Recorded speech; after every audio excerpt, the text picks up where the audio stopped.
So welcome, Dr. Corey Williams, to Thank you. OMSC's Roundtable. This is a new media series here done by OMSC to get to know scholars and students of world Christianity.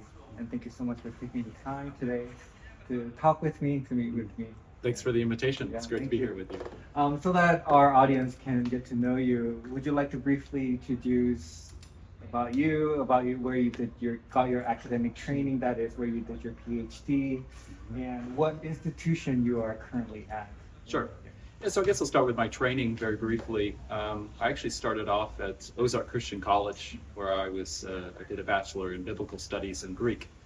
And so that provided that kind of textual orientation, to the field. But I quickly discovered that I was more interested in people themselves rather than just the text. And so I ended up studying at Pepperdine University after that, and really switched over more into anthropology of religion.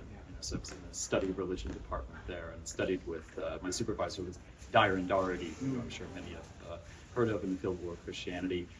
And then from there, Dyron really helped me think about the sort of direction of the field of world Christianity and in the study of religion more broadly as well. Because I'd started out my field work in India, but pretty soon after that moved to West Africa, Nigeria in particular. And one of the pieces of advice that I got from Dyron was to, if you're interested in something, go. Yeah. Go seek it out for yourself. Go see what's going on there. Poke around, this kind of thing. That was great advice. I ended up meeting who would become my future supervisor, PhD supervisor at the University of Edinburgh, Afe Adogame, very well known in our field. And that's who I ended up studying with, and focusing on really religion in contemporary Nigeria. I can say more about that later. The current institution that I'm at is at Leiden University in the Netherlands, and I'm an associate professor across both religious studies and African studies. Okay. And so I've been there for the past 9 years, shortly after finishing my PhD, then made the move to Leiden. Wonderful. Do you mind introducing some of the courses that you might have taught at Leiden during that 9 years? Yeah, many courses. Yeah. I'm a bit less now that I've been the chair of the department for the last 5 years, the Center for the Study of Religion, so a bit of a reduced teaching load. But one of my core courses is Global Christianity. That's a course that I've taught every year since arriving at Leiden. It's really part of the core of what they had wanted me to do, because they didn't have anybody teaching Christianity as a global tradition before. It was quite Western in orientation. And so, that's a course that I teach every year. I also teach anthropology of religion. I teach a course called Religion on the Move, which is really about migration. And looking at the different ways in which religions, the ideas, the concepts, how they move, but also people themselves. In that course, we focus on African Pentecostalism and American evangelicalism. And then, of course, like many of us, method and theory in the study of religion, research methods, teaching students how to conduct interviews. So I have a qualitative field research class where I get to, for bachelor students, where they go out and conduct their own fieldwork project. Yes. So some of the things. First-hand experience. They have somebody who has first-hand experience in conducting ethnography and doing the interview, so that's a big plus for a lot of your students. Yeah, and I think it's one of my favorite courses to teach, because then it gets them really directly involved in understanding whatever, because they choose, this is study of religion, so it's all different religious traditions, but these religions as lived beliefs and practices, right? The lived religion kind of model. So it's really helpful for them just methodologically to see how the things that they pick up and observe in the field, the people that they talk to, how that can be juxtaposed against the sort of institutional narratives, right, orthodox kind of perspectives of the religious, groups that they're working with, and so they see I think firsthand the benefit, right, the added value of this methodology, whether they go on to do that themselves or not. Many of them go on to do other things or get outside of academic work entirely. So. And I'm sure it'll be a great experience for them, to learn more about that. It's tough, I think it's not an easy ask of bachelor students to do this. It stretches them, It's some of them Some of them really struggle in the midst of it, right? It's part of the process. And many of us that work in cultural anthropology, that do ethnography, field work, we relate though, you know? Of course. If you haven't struggled at some point, you're probably not doing it right. Yes. You know, it really does, it does stretch you. It's frustrating, it's tiring. You know, you many days it can be boring as well, not something that everyone, you know, picks up on. And of course, I think the thing that students struggle with in particular is, what do I do with all this data? So the transition toward organization, analysis, and interpretation. So helping them think through those issues, but it's still quite, you know, you have this mountain of different types of data sets as well, right? That you're supposed to bring together. And of course, we have great technologies that help us do that now, but it still requires you, you know, to really do the analysis. The computer programs aren't going to do that for you. I know we could talk about AI and that kind of thing as well, but still it requires your own intellect and sort of perception and understanding of the field to be able to do good analysis and interpretation. Well, thank you for sharing that. And I think that it'll be helpful for future students who might be interested in going to Leiden University as well. But to now look into more of what some of your previous or latest book journals, book articles, or your journal articles or book publications you've been working on. First of all, you know, what is some of the past projects that you've done, and what we, you know, some of the students or scholars might could have be exposed to in writing, that is. Sure, you know, I've had a real focus for many years on what I sort of frame as interreligious encounter. And, you know, and this has been predominantly in Nigeria, you know, for the past, I'm getting older. I guess it's been about 15 years, right, that I've been working on this since I was a graduate student at Pepperdine on that first, you know, field visit to Nigeria. So I've got this whole sort of set of research and publications that are related to that. Some of the articles that have already come out, so one of them is in the Studies in World Christianity Journal, an op-ed, co-edited, I think it was 2019. It's about Christianity and multiple identities. So many of the articles explore different types of identities. My article in that really explores this new religious movement called Chrislam, and which is this fusion religious movement that combines elements of Christianity, Islam, and indigenous Yoruba religion in this case. And it's a very interesting sort of, it's a small movement, right? So it doesn't have statistical significance, but I think it's a really helpful case study to help us think through the boundaries of these traditions, and also what is the reality on the ground in multi-religious environments, right? So multi-religious environments is really a big part of my research, and I am currently trying to finish a book on this. It's a labor of love, but I'm hoping that it will come out soon. I think it's going to be titled A Spirit of Accommodation, and it's about the politics of religious belonging and identity in contemporary Nigeria. And Chrislam is one of the cases. I also, for instance, focus on masquerade festivals, so ancestor veneration festivals, and how Christians and Muslims situate themselves in relation to these festivals, which have this indigenous heritage, but they also demarcate them as being cultural festivals to a certain extent rather than religious festivals. But you get into very complex sort of territory of people presenting themselves actually in many ways as having multiple religious belongings and identities. And yet there's an article that came out, it's a chapter in a book, a Brill book, which is open publication, which is on multiple religious belonging and identity in contemporary Nigeria. And it's really about reflecting on world Christianity, actually, as a discipline as well. And in that, you know, presents these two cases in particular, these kind of biographical narratives. But at the end of it, they still, if they were asked, you know, what religion are you, which religions, whatever, they still sort of identify in the singular, you know, either Islam or Christianity. So again, I think those are really helpful for thinking through what does this mean and how does this work, right, in the real world. So more recently, I've really started focusing on some smaller projects in the last few years. I think as a result of becoming department chair, having young children. And so I've got really 3 ongoing projects at the moment, which I'll just briefly mention. And maybe it's inspiring just to kind of see how students can, you know, work on very different things. So one of them relates to, and there's an article coming out of this in the next month or two with the Journal for the Study of Religions in Africa and the African Diaspora. And it focuses on an African Pentecostal church in Los Angeles.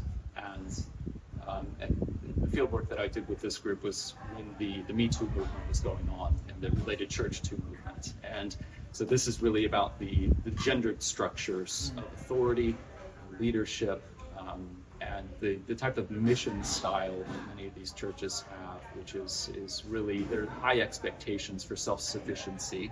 It sort of lends itself to being an environment in which not just women, but also just vulnerable people, right? It presents a kind of vulnerable environment, right, as it relates to issues of sexual assault, abuse, violence. And so that's really what that project is about, sort of unpacking. Is there anything about African Pentecostalism that lends itself to that, or does it relate to this specific church's sort of training methods, right? Is there anything, it really asking the question, is there anything about Christianity, maybe, that is problematic, right? But getting the perspectives of the people that are part of this church as well. Another project I've been working on recently relates to Pentecostal ecology, in particular in Lagos, Nigeria. And so I've been doing a project there ever since there was a church that was destroyed by flooding back in 2019.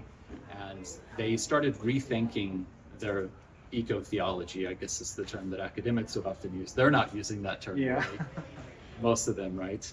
But the way in which they relate to text about creation, and in the church group that this parish is part of, they really have this dominion theology kind of idea, which is so prevalent, of course. And they're really starting to push back against these ideas because they feel they have to. They're being really impacted by climate change. And so it requires a reassessment of where do we stand in relationship to the environment and creation. And one real quick, the last thing I'm working on is about atheism and humanism in sub-Saharan Africa. So I've had some research assistants at Legon that have helped me put together a database of, sort of a broad database of what kinds of organizations there are in sub-Saharan Africa. But what I'm really more interested in is the Nigerian situation. And so I've done field work and spent a lot of time with people who are part of atheist and humanist associations, but that's not their singular sort of association. So many of these people still continue to associate and belong to Pentecostal groups, Islamic groups, right, and this sort of kinship and familial relationships and pool there.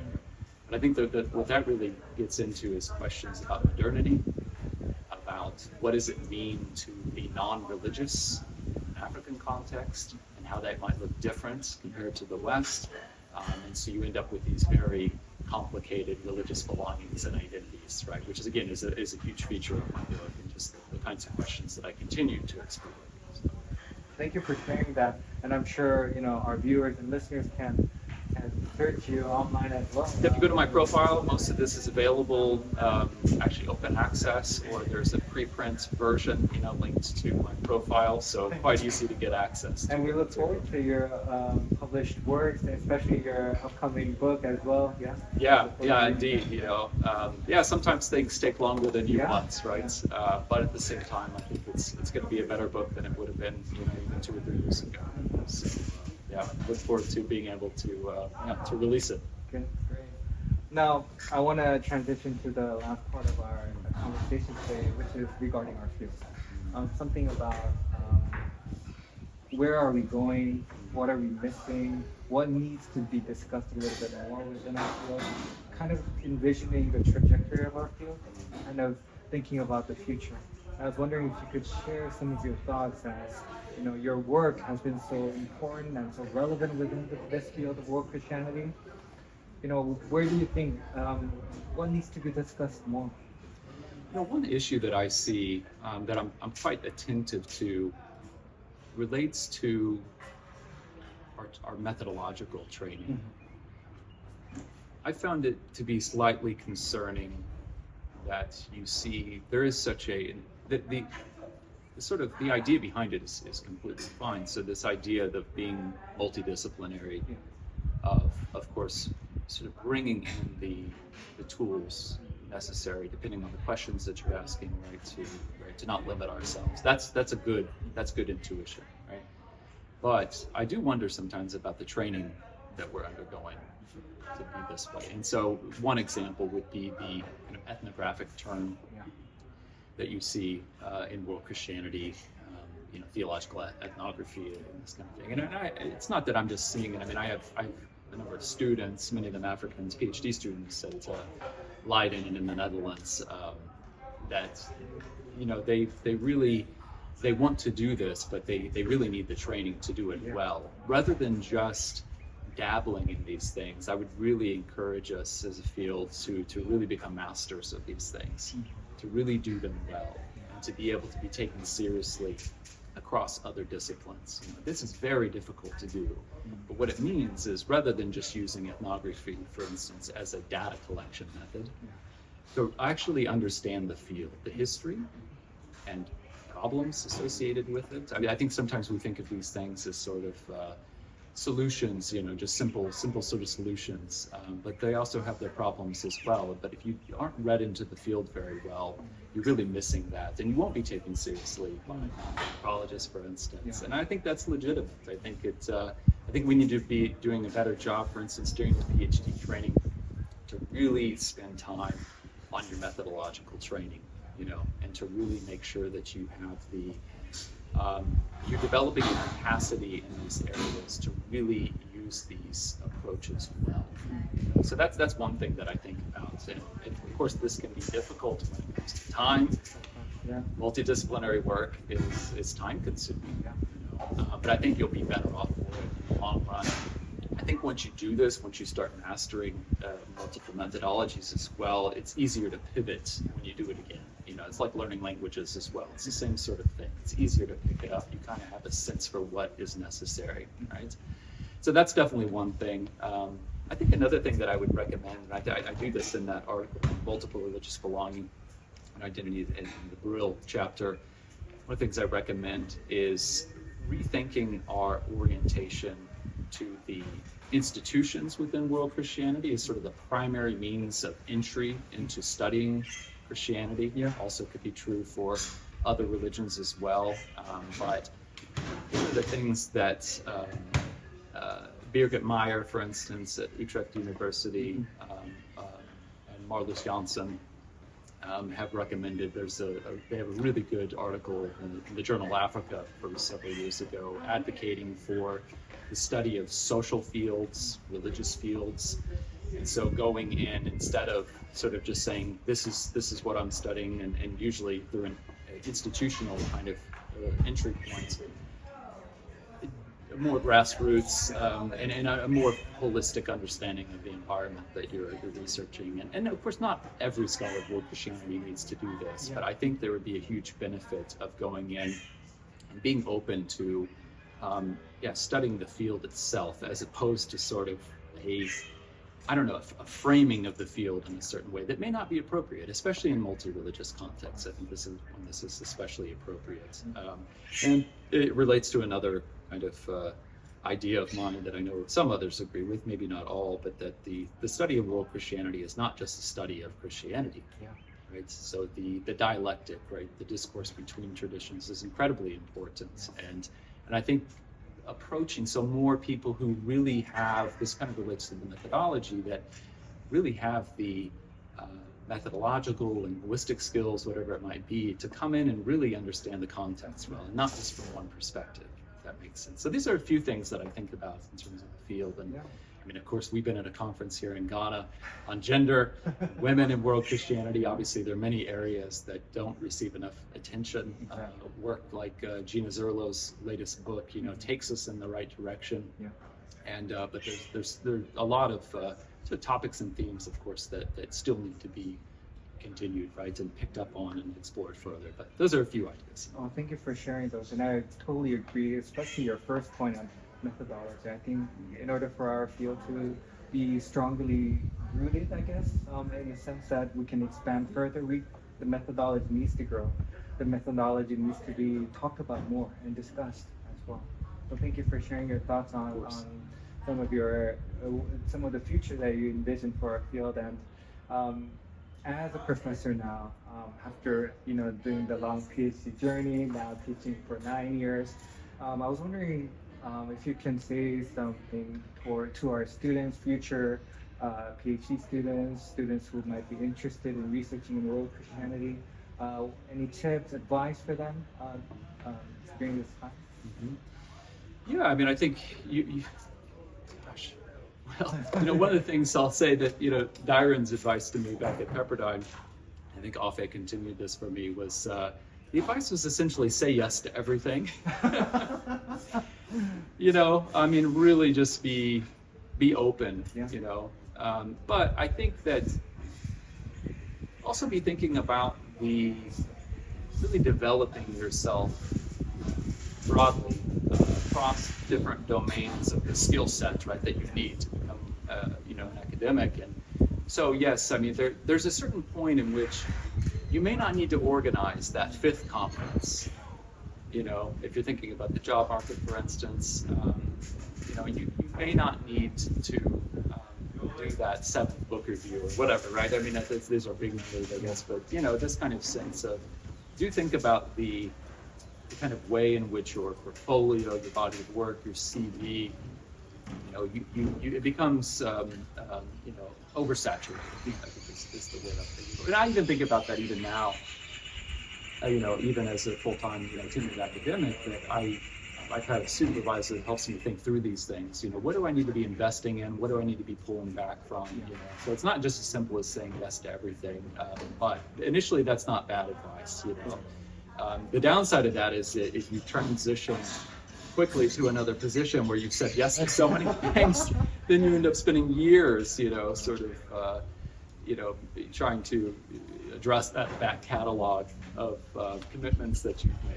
So I definitely experienced that when I transitioned from Edinburgh to Leiden, that I was really deeply involved in many things, and also administrative roles, co-chair of World Christianity Unit at the American Academy of Religion, the general secretary of the African Association for the Study of Religions. And I think, maybe that's one thing as well. I mean, you can't write the script of your career. You're not always in control of that. So with my career, in some ways, it's kind of gone backwards. I've taken on fairly heavy administrative roles early on in my career. That has its downsides, but it also has its upsides in terms of the networks that I've built, and the capacity and organization and leadership that I built, that I think has helped me get a job later on. But you still need to be thinking about balancing these things out. And there are things that I did and still, say no to, right? I mean, you really need to be, you have to be careful about overcommitting, right? And then really, but the advice at Edinburgh, I know from some other advisors back in the day, was just focus on your PhD, don't do anything else. I mean, this is very disconnected from the realities of the current job market, right? And you do need to, of course, sometimes people get jobs without, if they show a lot of promise, But a lot of the people that were hired 20 or 30 years ago, it's a very different kind of market. It is a different world, right? And so I think, you need to be well developed across, the administrative, teaching, research side of it. But of course, the quality of the research is typically what matters most for a lot of institutions, not all. So really spending time in doing careful work, right, as you develop. And please take advantage of it being a PhD student. I know it's overwhelming, it's a lot, you're reading so much, multiple books a week and everything. But you'll never get that time again, at least in my experience. I simply just don't have that kind of time. And different institutions, you may have more sabbatical opportunities. I don't at Leiden, actually. So every institution's a little bit different on this. So try to enjoy as much as possible the hundreds and hundreds of pages of reading that you get to do. And it's such an important foundation for the rest of your career. Thank you for that. What I'm hearing overall is just be proactive. I think that's a great way to summarize what you're saying. Saying yes, but at the same time being active in what you see, being involved, supplementing your CV, but also not overcommitting to things as well. Yeah, so thinking about the intentionality behind it and actually having a plan. Mhm. And again, you can't always, some opportunities come up, right? And you really have to weigh out, right? So how much is this going to benefit me? You don't always know. You will make mistakes. You will overcommit at points. You will regret maybe that you didn't do something, Yeah. And that's life, and so try to pick yourself up and keep positive about it. Get good people around you, good mentors, and that's the thing I'm so grateful for is just having great mentorship. Afe Abagame, my PhD supervisor, he'll never let me go. It's not just something that when you're his PhD student, but it's something that extends throughout your life, right? And so that's also something to consider when you're thinking about PhD supervision. Are they orientated towards being a mentor, and not just be focused on just the PhD, because ultimately it's networks of trust that help play a role in it's a bit of the politics of academia, but it's the way that it works, right? And that trust that's built up between people maybe gets your foot in the door, right? And that can also, those references that you get from your supervisors can make or break application. Well, thank you so much for your time today, Dr. Williams. That there is one impromptu question Yes. that I prepared, and here it is. In one sentence, if you can complete the rest of this sentence is, world Christianity is. I purposely did not give you this because I wanted to be on the spot. What comes to mind when you think about world Christianity? Can you complete that sentence? World Christianity is? The foundation for understanding both historic and contemporary Christianity. Thank you. I really like that. That's very simple, direct, and on point, and very, in a way, summarizing your work too, right? Mm-hmm. How you've come this far from doing your PhD to teaching, and thank you for that. I really appreciate it, and thank you so much for your time today. Thank you, Graham. I look Really forward appreciate it. to reading more of your work, and I'm sure our viewers and listeners as well look forward to reading your work as well. Thanks so much for having me. Thank you.